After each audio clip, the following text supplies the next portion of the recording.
भाग 1। मौत का खौफनाक मंजर। साम्राज्यों में मौत की सजा। इतिहास गवाह है, साम्राज्यों ने व्यवस्था बनाए रखने और अपनी हुकूमत कायम रखने के लिए हमेशा जद्दोजहद की है।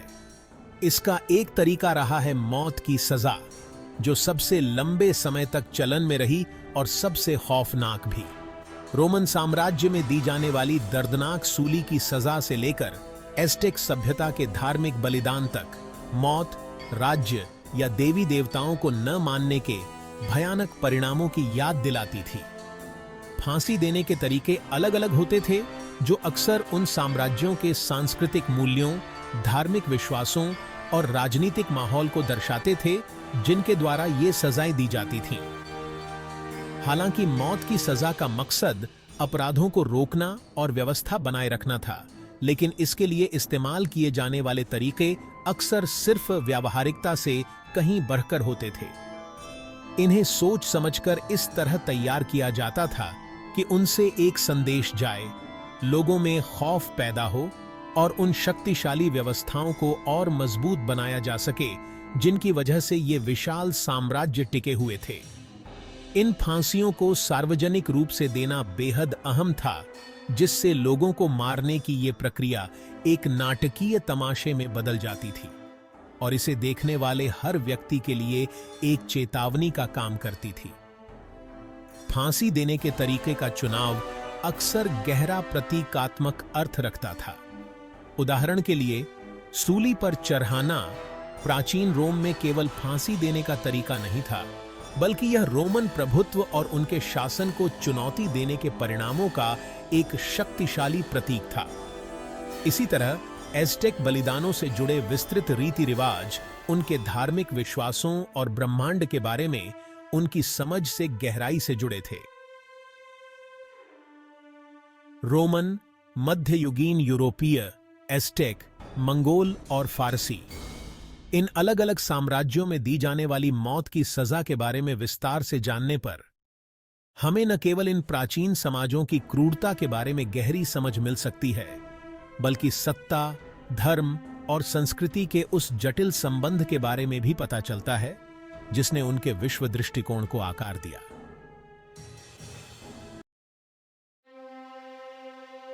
भाग 2।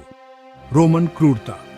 एक विशाल साम्राज्य में सूली पर चढ़ाना और उसका प्रतीकवाद।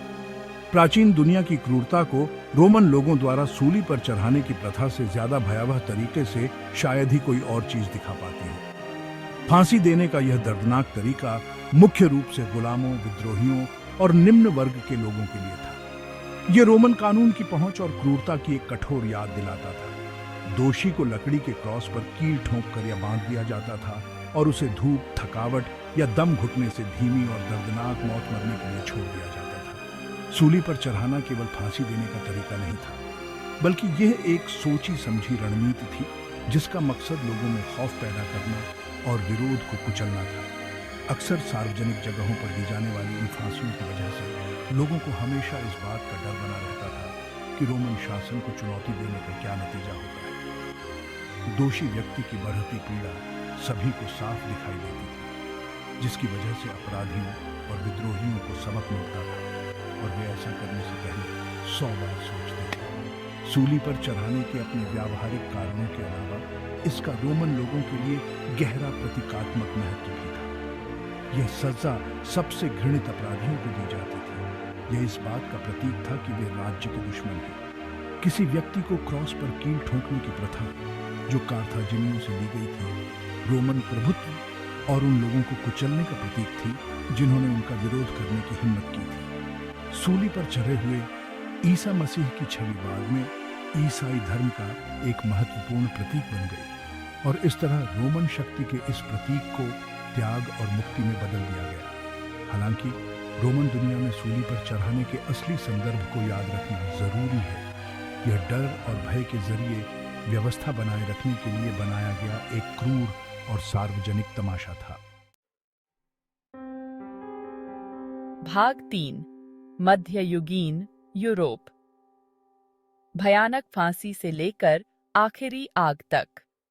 मध्ययुगीन यूरोप, जिसे अक्सर धार्मिक कट्टरता और क्रूर दंड के लिए जाना जाता है, ने मौत की सजा देने के कई तरह के भयानक तरीके अपनाए। जहां फांसी जैसी कुछ विधियों का उद्देश्य जल्दी मौत देना था, वहीं दूसरी विधियों को ज्यादा से ज्यादा दर्द और पीड़ा देने के लिए बनाया गया था। सार्वजनिक रूप से फांसी देना एक आम बात थी।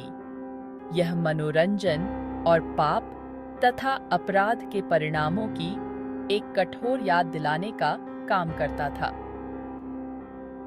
फांसी देने के सबसे आम तरीकों में से एक था लोगों को फांसी पर लटका देना।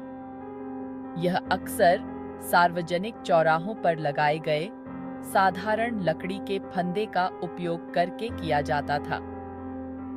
दोषी व्यक्ति को गर्दन से लटका दिया जाता था। उसके शरीर को दूसरों के लिए एक भयानक चेतावनी के रूप में लटका हुआ छोड़ दिया जाता था। ज्यादा गंभीर अपराधों के लिए अधिकारी ज्यादा क्रूर तरीके अपनाते थे, जैसे कि शरीर के 4 टुकड़े करना, जहां पीड़ित व्यक्ति का पेट फाड़ दिया जाता था, सिर काट दिया जाता था और उसके शरीर के अंगों को सार्वजनिक रूप से प्रदर्शित किया जाता था।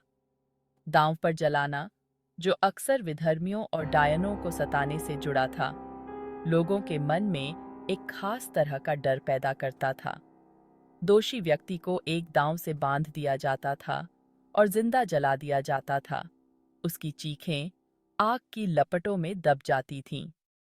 यह दर्दनाक मौत, जो आत्मा को विधर्म से मुक्त करती थी, धार्मिक और सामाजिक नियंत्रण का एक शक्तिशाली साधन थी। मध्ययुगीन यूरोप में फांसी देने के तरीके, जो अक्सर धार्मिक मान्यताओं और बदला लेने की इच्छा से प्रभावित थे, एक ऐसे समाज को दर्शाते थे जो बड़े सामाजिक और राजनीतिक उथल-पुथल के समय में व्यवस्था बनाए रखने की चुनौतियों से जूझ रहा था।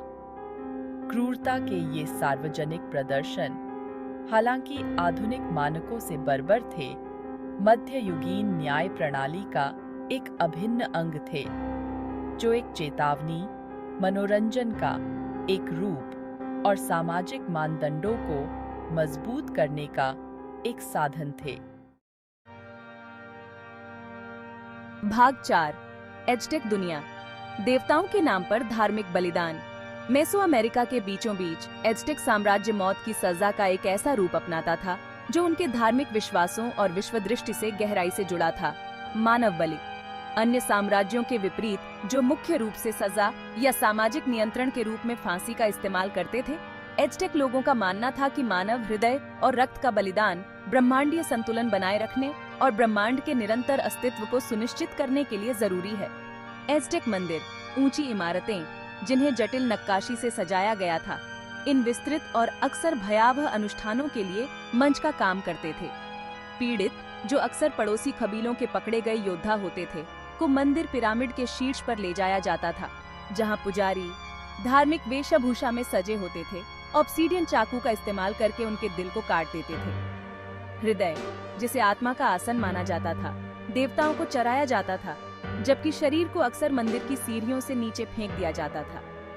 हालांकि पीड़ितों की सटीक संख्या इतिहासकारों के बीच बहस का विषय है, यह स्पष्ट है कि मानव बलि एज़टेक धर्म और समाज का एक केंद्रीय पहलू था।